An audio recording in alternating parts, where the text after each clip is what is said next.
আসসালামু আলাইকুম, সবাইকে স্বাগত জানাচ্ছি বিডিফিউজ ইনফোটেনমেন্টে। আপনাদের সঙ্গে আছি আমি সুরভি দিবা। চীন 2035 সালের মধ্যে 6টি নতুন এয়ারক্রাফট ক্যারিয়ার নির্মাণের পরিকল্পনা করছে। দ্য ইকোনমিস্টের এই তথ্য শুধু একটি সামরিক সক্ষমতার সংখ্যাগত তুলনা নয়, বরং আন্তর্জাতিক রাজনীতি ও কৌশলগত চিন্তাধারার একটি গভীর পরিবর্তনের ইঙ্গিত।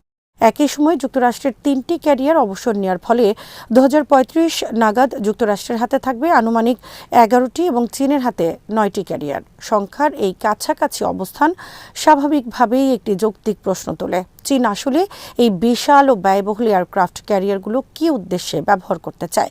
যুক্তরাষ্ট্রের ক্যারিয়ার ডক্ট্রিন মূলত বৈশ্বিক ইন্টারভেনশন, শক্তি প্রদর্শন এবং দূরবর্তী অঞ্চলে সামরিক উপস্থিতি বজায় রাখার সঙ্গে যুক্ত। বিশ্বের নানা প্রান্তে তাদের স্থায়ী ও অস্থায়ী ঘাঁটি রয়েছে, মিত্রদের সঙ্গে জোট কাঠামো রয়েছে এবং ক্যারিয়ার স্ট্রাইক গ্রুপগুলো সেই বৈশ্বিক সামরিক স্থাপত্যের কেন্দ্রবিন্দু। চীনের বাস্তবতা ভিন্ন, তাদের বিদেশি সামরিক ঘাঁটি হাতে গোনা। ঐতিহাসিকভাবে তারা নন ইন্টারভেনশন ও সার্বভৌমত্বের প্রতি সম্মানের নীতিতে কূটনৈতিক ভাষ্যে গুরুত্ব দিয়ে এসেছে। তাহলে কি এয়ারক্রাফট ক্যারিয়ারের এই দ্রুত সম্প্রসারণ চীনের ডক্ট্রিনে মৌলিক পরিবর্তনের ইঙ্গিত, নাকি এটি তাদের নিজস্ব নিরাপত্তা চাহিদা ও আঞ্চলিক বাস্তবতার যৌক্তিক সম্প্রসারণ মাত্র? আরও বিস্তারিত থাকছে ওয়াহিদ ফারুকীর প্রতিবেদনে।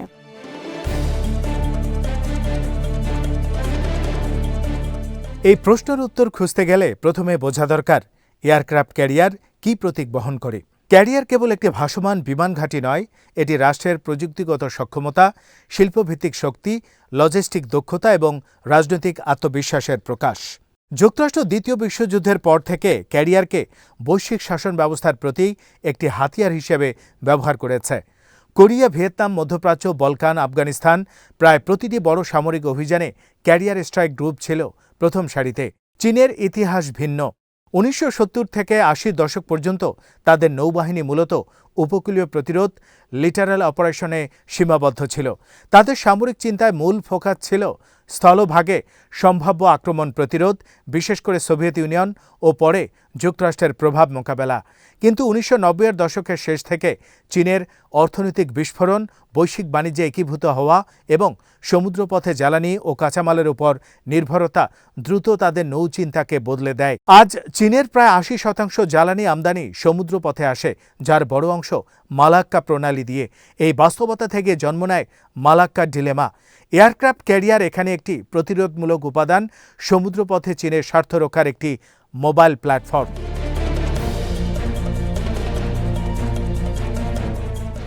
চীনের ক্যারিয়ার নির্মাণকে অনেকেই সরাসরি যুক্তরাষ্ট্রের অনুকরণ হিসেবে দেখেন, কিন্তু বিষয়টি এত সরল নয়। যুক্তরাষ্ট্রের ক্যারিয়ার ডক্ট্রিন মূলত আক্রমণাত্মক ও এক্সপেডিশনারি।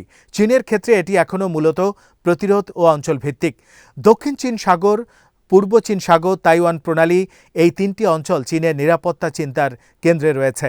এখানে ক্যারিয়ার চীনের জন্য একদিকে আকাশ সমুদ্র সমন্বিত শক্তি, অন্যদিকে প্রতিপক্ষকে সংকেত দেওয়ার একটি রাজনৈতিক মাধ্যম।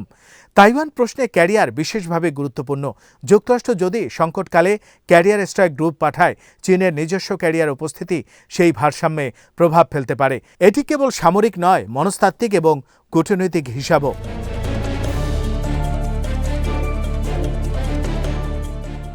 তবে প্রশ্ন থেকে যায়, 6টি নতুন ক্যারিয়ার কি কেবল এই আঞ্চলিক চাহিদা মেটানোর জন্য? এখানে আসে চীনের বৈশ্বিক স্বার্থের প্রসঙ্গ। চীন এখন বিশ্বের বৃহত্তম বাণিজ্যিক রাষ্ট্রগুলোর একটি। আফ্রিকা থেকে লাতিন আমেরিকা পর্যন্ত তাদের বিনিয়োগ, অবকাঠামো প্রকল্প এবং নাগরিক উপস্থিতি বিস্তৃত। বেল্ট অ্যান্ড রোড ইনিশিয়েটিভের মাধ্যমে চীন বহু দেশে বন্দর, রেল এবং শিল্পাঞ্চলে যুক্ত। এইসব অঞ্চলে অস্থিতিশীলতা দেখা দিলে চীনা নাগরিক ও সম্পদ রক্ষার প্রশ্ন ওঠে। 2011 সালে লিবিয়া থেকে চীনা নাগরিকদের সরিয়ে আনার অভিযান ছিল একটি মোড় ঘোরানো ঘটনা।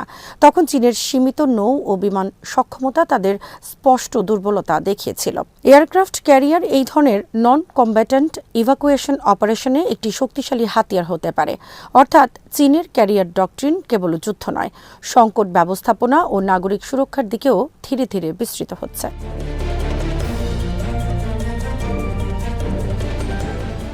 আরেকটি গুরুত্বপূর্ণ দিক হল চীনের সামরিক প্রযুক্তিগত বিবর্তন। ক্যারিয়ার চালানো মানে শুধু জাহাজ বানানো নয়, এর সঙ্গে যুক্ত থাকে ক্যারিয়ার ভিত্তিক যুদ্ধবিমান, এয়ারবর্ন আর্লি ওয়ার্নিং, সাবমেরিন প্রতিরক্ষা, স্যাটেলাইট নেটওয়ার্ক এবং দীর্ঘমেয়াদী লজিস্টিক সাপোর্ট। যুক্তরাষ্ট্র এই ইকোসিস্টেম তৈরি করতে কয়েক দশক সময় নিয়েছে। চীন এখনও সেই পর্যায়ে পুরোপুরি পৌঁছায়নি, কিন্তু দ্রুত এগিয়ে যাচ্ছে। নতুন ক্যারিয়ারগুলো সম্ভবত ক্যাটাপল্ট লঞ্চ সিস্টেম, উন্নত রাডার এবং স্টেলথ বিমান ব্যবহার করবে। এর অর্থ চীন কেবল সংখ্যায় নয়, গুণগত মানেও তাদের ক্যারিয়ার সক্ষমতা বাড়াতে চায়।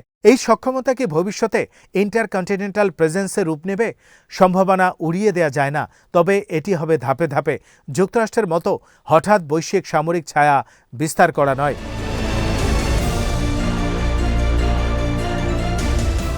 চীনের কৌশলগত সংস্কৃতি ঐতিহাসিকভাবে ধৈর্যশীল এবং দীর্ঘমেয়াদী। তারা সাধারণত সরাসরি সংঘর্ষের বদলে এরিয়া ডিনায়াল ও কাউন্টার ইন্টারভেনশন কৌশলে বিশ্বাসী। এয়ারক্রাফট ক্যারিয়ার এখানে দ্বৈত ভূমিকা পালন করতে পারে। একদিকে এটি চীনের নিজস্ব প্রজেকশন ক্ষমতা বাড়ায়, অন্যদিকে যুক্তরাষ্ট্র ও তার মিত্রদের জন্য অপারেশনাল জটিলতা তৈরি করে। দক্ষিণ ও পূর্ব এশিয়ায় যদি চীনের একাধিক ক্যারিয়ার একসঙ্গে মোতায়েন থাকে, যুক্তরাষ্ট্রকে সেখানে বেশি সম্পদ বরাদ্দ করতে হবে। এটি চীনের দৃষ্টিতে একটি কৌশলগত সাফল্য। প্রতিপক্ষের উপর ব্যয় এবং চাপ বাড়ানো।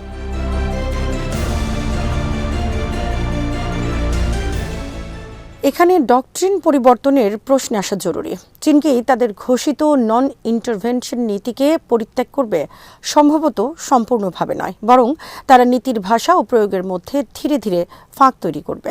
অর্থাৎ প্রকাশ্যে তারা সার্বভৌমত্ব ও অভ্যন্তরীণ বিষয়ে হস্তক্ষেপ না করার কথা বলবে, কিন্তু বাস্তবে নিজেদের স্বার্থে সীমিত ও নির্বাচিত হস্তক্ষেপের সক্ষমতা গড়ে তুলবে। এয়ারক্রাফট ক্যারিয়ার এই সক্ষমতার একটি প্রতীক। এটি এমন এক হাতিয়ার যা প্রয়োজনে ব্যবহার করা যায়, আবার ব্যবহার না করেও উপস্থিতির মাধ্যমে প্রভাব ফেলা যায়।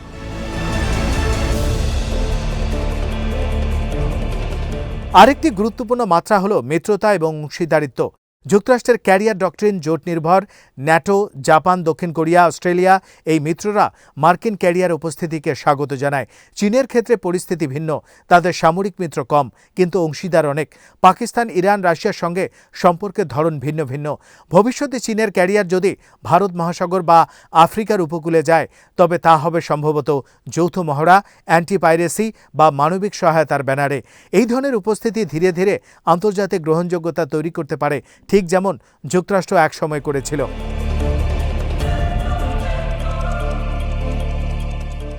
সবশেষে সংখ্যার হিসাবকে অতিরিক্ত সরলীকরণ করা ঠিক নয়।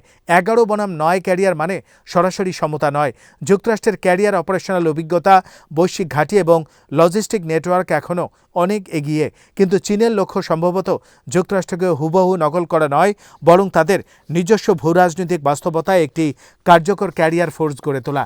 এই ফোর্স আঞ্চলিক আধিপত্য সুসংহত করবে, বৈশ্বিক স্বার্থ রক্ষায় সীমিত কিন্তু দৃশ্যমান ভূমিকা রাখবে এবং দীর্ঘমেয়াদে চীনকে একটি পূর্ণাঙ্গ সমুদ্র শক্তিতে রূপান্তর করবে। তাই প্রশ্নটি চীন কি যুক্তরাষ্ট্রের মতো হবে নয়, বরং চীন কিভাবে ভিন্নভাবে একটি ক্যারিয়ার শক্তি হবে।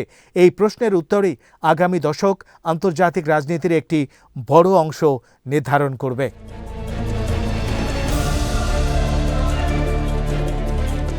আজ এখানেই শেষ করছি। সমরাস্ত্র, প্রতিরক্ষা ও কূটনীতির নানা তথ্য জানতে চোখ রাখুন বিডিভিউজ ইনফোটেইনমেন্টে। চ্যানেলটি ভালো লাগলে সাবস্ক্রাইব করুন, সংযুক্ত থাকুন আমাদের ফেসবুক পেজে। আল্লাহ হাফেজ।